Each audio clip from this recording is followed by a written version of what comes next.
Honestly, though, I need to ask you, like, we gotta talk about Shark Tank. You already know. How did you end up on the show? Like, was it like, did you reach out, or like, did someone reach out to you? Like, what was that process like?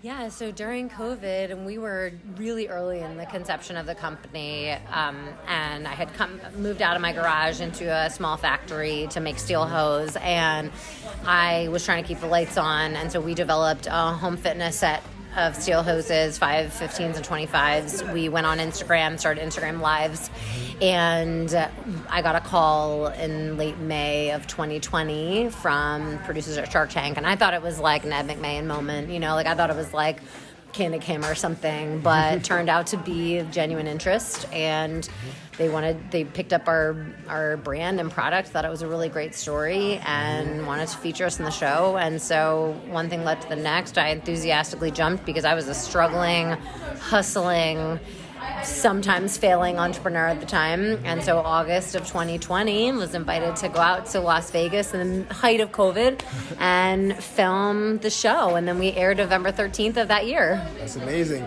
And was there like any nerves to be like, oh, I'm going to be on TV, I'm about to meet billionaires per se? That's great. Like, how did you feel? Yeah, of course. I mean, like, you can't possibly have an experience like that without nerves. And what I did, though, is a lot of what we preach with FitFighter, which is the preparation, the diligence, the meditation for 30 days before, 90 minutes of practice. I mean, all these things about routines and habits and diligence and preparedness ring true when you have an experience like that where so much is on the line. And so I did that for the 45 days or so once I got committed to the show. And it was really successful because then at that time, then you're able to just drown out a lot of what creates that like nervous energy inside of you. And the pitch went awesome. I knew that was going to be the big bread and butter, was like that 2-minute pitch at the beginning, like nail that. Everything else is sort of out of my control, with the exception of being prepared to talk about the company. And it went well. We got a deal from Daniel Lebetsky, who is founder of Kind Bars. Yes, he is. And he's an awesome person to work with. He's still heavily involved in the company. And I'm just really, it's been the most amazing journey I can imagine as an entrepreneur and an inventor. Sure, I can imagine. Like, as someone who's a creative, I would love for a shark to come over here and buy me a new camera. But to speak someday. One day, right? But to speak more a little bit on that is like, so I always say when you watch Shark Tank, they break your whole thing down to like 5 minutes. Like, what was different between like what happened like on the show or like what would happen in the room? Yeah, behind the scenes, you're actually in that studio for 45 minutes, an hour. I mean, it could be, certainly at least 20, 30 minutes. For me, is about 45 minutes. And you're pitching, you're having a little more of a boardroom conversation. I mean, you do know that this is going to be for entertainment purposes. Mm-hmm. You know this is going to be cut and put in the, on primetime TV. So you have to be ready to accept that, and have some thick skin about it, because I think all the sharks know that too. But it's very different because you are at least having an exchange and engagement and conversation. What you see on TV is these snippets that are created for the purposes of the 7-minute story. So it's really quite different. That being said, the double doors, the shark tanks on either side, the walking down with the camera in the face, that is all real and totally similar to what you see on TV. Mm-hmm. So are there actually sharks in the tank? Those sharks in there? Those are digital screens. Okay. But that would be awesome. I was like, wait a minute. I thought we said sharks. Like, that's crazy. That'd be good.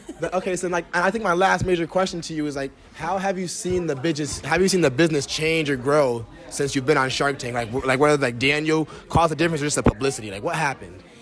Yeah, well, 6 million people watched that show during COVID, and I think close to that in any normal evening for a premiere. And so you get a massive spike in publicity, I think, no matter whether you're successful or not.